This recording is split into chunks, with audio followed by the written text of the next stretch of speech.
आपका स्वागत है सीबीएसई कंप्यूटर एजुकेशन में। आज हम बात करेंगे नोटपैड के बारे में।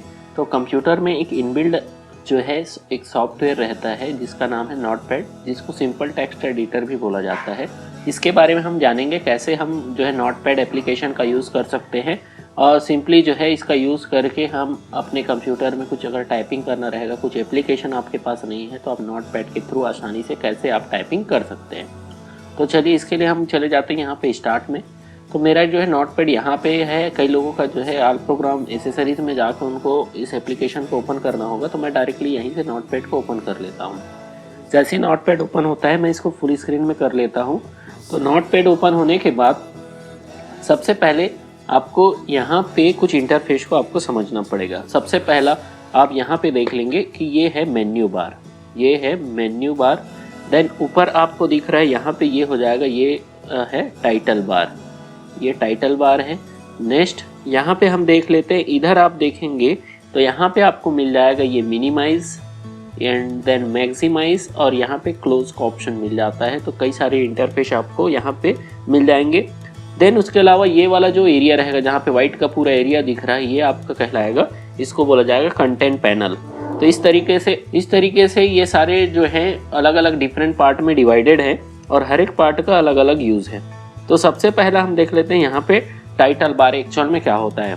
तो टाइटल बार क्या होता है, ये जो है टॉप मोस्ट बार होता है जो डिस्प्ले करता है कि जो आपने एक्टिव डॉक्यूमेंट, जो अभी आपने डॉक्यूमेंट ओपन किया है उसका नेम क्या है। तो अभी जो है अनटाइटल के नाम से है, आप इसको अगर सेव करते हैं तो उस नाम से यहाँ पे शो होना शुरू हो जाएगा। वैसे ही अगर हम देखें यहाँ पे मेन्यू बार, तो file menu, edit menu, then यहाँ पे मिल जाएगा आपको format menu, view menu, help menu, different menu आपको मिल जाएंगे और हर एक मेन्यू के अंदर डिफरेंट ऑप्शन अवेलेबल होते हैं। देन उसके बाद यहाँ पे मिल जाता है ये कंटेंट पैनल। कंटेंट पैनल क्या करता है कि आपको जो भी टाइप करना रहेगा, जो भी डॉक्यूमेंट में लिखना रहेगा, तो यहाँ पे कंटेंट पैनल में आप लिख सकते हैं। तो ये जनरली जो है ये वर्किंग एरिया होता है जहाँ पे यूज़र जो है काम करेगा। अब देख लेते हैं हम क्रिएट कैसे करेंगे कोई डॉक्यूमेंट। सपोज हम इसको सेव करना चाह रहे हैं ताकि हमारा ये डॉक्यूमेंट या नया डॉक्यूमेंट बनाना चाह रहे हैं, तो आप कैसे कर सकते हैं। तो उसके लिए हम देख लेते हैं कैसे करेंगे हम। तो हम क्या करेंगे, यहाँ फाइल मेन्यू में चले जाएंगे। देन फाइल मेन्यू में जाने के बाद न्यू के ऊपर क्लिक करेंगे तो एक नया डॉक्यूमेंट ओपन हो जाएगा। एक नया डॉक्यूमेंट ओपन हो गया। अब इसको हम सेव कर लेते हैं। अभी देखिए अनटाइटल के नाम से है, हम इसको जब सेव करेंगे तो इसका नेम चेंज हो जाएगा। मैं यहाँ पे जाके सेव के ऊपर क्लिक करता हूँ तो ये पूछ रहा है नेम क्या रहेगा डॉक्यूमेंट का। सपोज हम इसका नेम जो है क्लास 3 रखना चाह रहे हैं, तो यहाँ से जाके हम जो है क्लास 3 के नाम से इसको सेव कर लेते हैं।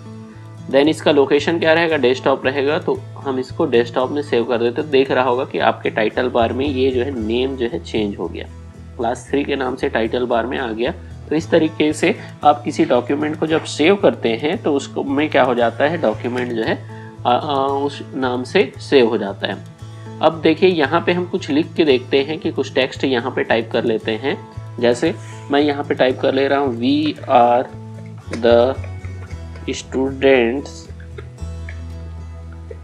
स्टूडेंट्स ऑफ क्लास 3 के नाम से मैं यहाँ पे डॉक्यूमेंट बना लेता हूँ।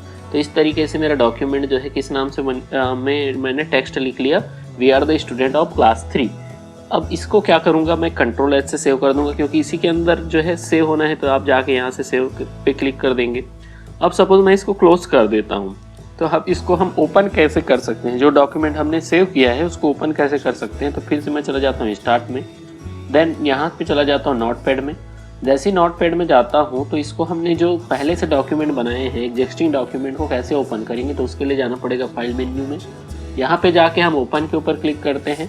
ओपन के ऊपर क्लिक करने के बाद यहाँ पे हम देख लेते हैं लोकेशन कहाँ पे सेव है। तो ये हम देख लेते हैं डेस्कटॉप में सेव था, किस नाम से, क्लास 3 के नाम से। ओपन कर लेते हैं। तो जैसे ही मैं ओपन करता हूँ तो ये डॉक्यूमेंट ओपन हो जाएगा।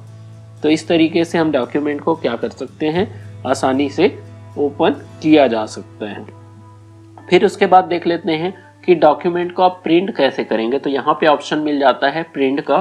तो प्रिंट में जब जाते हैं हम तो यहाँ पे पूछेगा कि किस प्रिंटर से प्रिंट करना है। तो हमारे पास प्रिंटर कनेक्ट होना चाहिए, तो तभी हम क्या कर पाएंगे, प्रिंट कर पाएंगे। तो हमारे यहाँ पे जो है प्रिंटर का लिस्ट आ जाता है। आपको किसी स्पेसिफिक प्रिंटर को जिससे प्रिंट करना है उसको सेलेक्ट कर लो, देन आप प्रिंट ऑप्शन के ऊपर क्लिक करोगे तो ये डॉक्यूमेंट क्या हो जाएगा, प्रिंट हो जाएगा। तो इस तरीके से डॉक्यूमेंट को आप प्रिंट कर सकते हो। अब आते हैं नेक्स्ट, इसी डॉक्यूमेंट को का एक सेकंड कॉपी आप बनाना चाह रहे हो जिसको बोलते हैं सेव एज। हम इसी को और दूसरे नाम से सेव करना चाह रहे हैं तो हम करें जाएंगे फाइल में, देन ऑप्शन आ जाता है सेव एज का। सेव एज में जाने के बाद ये पूछ रहा है कि आपको इसको किस नाम से सेव करना है। तो आप देखिए ये क्लास 3 के नाम से सेव है ऑलरेडी, अगर हम उसी नाम से सेव करेंगे तो नहीं होगा। तो हम इसको क्या कर लेते हैं, क्लास 3 पार्ट 2 के नाम से यहाँ क्लास 3 2 कर देते हैं। तो इस तरीके से इसी डॉक्यूमेंट को आप 2 नाम से सेव कर पाएंगे, यानी इसी डॉक्यूमेंट का अगर आपको सेकंड कॉपी बनाना है तो आप सेव एज ऑप्शन में जाके क्या कर सकते हैं, इसी डॉक्यूमेंट का आप सेम कॉपी क्रिएट कर सकते हैं। अब आते हैं इस डॉक्यूमेंट से आपको बाहर निकलना है तो एक तरीका है, यहाँ पे आप क्लोज के ऊपर क्लिक करेंगे तब आप जा सकते हैं। अदरवाइज ऑप्शन आ जाता है यहाँ फाइल में जाके एग्जिट ऑप्शन के ऊपर क्लिक करेंगे तब भी आप डॉक्यूमेंट को क्लोज कर सकते हैं। अब देखते हैं इसी का आपको शॉर्टकट की भी हमने इससे पहले लेसन में हमने बताया था, तो शॉर्टकट की हमने बताया था। सपोज आपके हर एक जो ऑप्शन है उसके शॉर्टकट की यहाँ पे दिए हुए। न्यू का शॉर्टकट की होता है Ctrl+N से आप न्यू कर सकते हैं। देन ओपन के लिए होता है Ctrl+O होता है। सेव के लिए होता है Ctrl+S। प्रिंट के लिए होता है Ctrl+P। वैसे एग्जिट के लिए भी शॉर्टकट की होता है ये होता है आपका Alt+F4 होता है। तो इस तरीके से आप किसी डॉक्यूमेंट में जो ओपन है, अगर मैं यहाँ से Alt+F4 करता हूँ तो ये क्लोज का ऑप्शन आ जाता है, लेकिन ये पूछ रहा है अभी डॉक्यूमेंट सेव करना है कि नहीं, तो मैं अभी यहाँ पे कैंसिल कर देता हूँ। अब चलिए इसी में हम देख लेते हैं कुछ टेक्स्ट फॉर्मेटिंग देख लेते हैं। जैसे मैं पहले का डॉक्यूमेंट ओपन कर लेता हूँ जो क्लास 3 के नाम से सेव था, ये डॉक्यूमेंट मैंने ओपन कर लिया। अब सपोज इसी को क्या करना है, एक सिंपल टेक्स्ट आया, इसको हम क्या कर सकते हैं, यहाँ पे फॉर्मेट में जाके ऑप्शन आ जाता है फॉन्ट का। जब हम फॉन्ट के ऑप्शन में जाते हैं तो यहाँ से जाके हम डिफरेंट फॉन्ट में टाइप कर सकते हैं, अलग तरीके से अलग स्टाइल से। यहाँ से बोल्ड ऑब्जेक्टिव में इसका फॉन्ट चेंज कर सकते हैं। तो इस तरीके से आप क्या कर सकते हैं, कुछ ऑप्शन यहाँ पे मिल जाते हैं फॉन्ट का। तो फॉन्ट में जाके यहाँ क्या कर सकते हैं, हम फॉन्ट से रिलेटेड कुछ चेंजमेंट यहाँ से कर सकते हैं, डिफरेंट फॉन्ट में टाइप कर सकते हैं। देन यहाँ पे आपको मिल जाता है व्यू स्टेटस बार। अगर नीचे आपको स्टेटस बार चाहिए तो स्टेटस बार आ जाएगा यहाँ पे। देन उसके अलावा जो है यहाँ पे वर्ड व्रैप का ऑप्शन आ जाता है। व्रैप जो है यहाँ पे टेक्स्ट कम है इसलिए आपको दिखाई नहीं देगा, अदरवाइज क्या होता है वर्ड व्रैप का ऑप्शन आ जाता है। इसके अलावा यहाँ पे ऑप्शन आ जाता है कॉपी का। कॉपी करके हम क्या कर सकते हैं, नीचे लाइन में जाके अगर मैं यहाँ से जाके पेस्ट कर देता हूँ तो सेम टेक्स्ट क्या हो जाएगा, मल्टीपल टाइम आप ला सकते हैं। तो आपको कॉपी करना पड़ेगा देन पेस्ट करना पड़ेगा। देन यहाँ पे ऑप्शन आ जाता है आपका फाइंड का। अगर किसी स्पेसिफिक वर्ड को आपको ढूंढना है तो उस वर्ड को आप टाइप कर देंगे। सपोज आप डायरेक्शन अप टू डाउन, चलिए ये अब मिल जाएगा आपको। तो इस तरीके से आप क्या कर सकते हो, किसी स्पेसिफिक वर्ड को ढूंढना चाहते हो तो आपको उस वर्ड को टाइप करना पड़ेगा और यहाँ से ढूंढना पड़ेगा। तो इस तरीके से जैसे हमने अब अप टू डाउन यहाँ पे चले जाते हैं डाउन साइड में, तो आपको यहाँ पे ढूंढ के बताएगा कहाँ कहाँ पे आर लिखा हुआ है। तो ये ऐसे कई सारे ऑप्शन यहाँ पे मिल जाते हैं। तो इस तरीके से आप जो है नोटपैड का यूज़ कर सकते हैं अपने टेक्स्ट को टाइप करने के लिए। और ये इनबिल्ट सॉफ्टवेयर है, इसको इंस्टॉल करने की ज़रूरत नहीं है। तो ये विंडोज़ के जितने भी ऑपरेटिंग सिस्टम हैं उसमें फ्री ऑफ कॉस्ट में या पहले से डले हुए रहते हैं।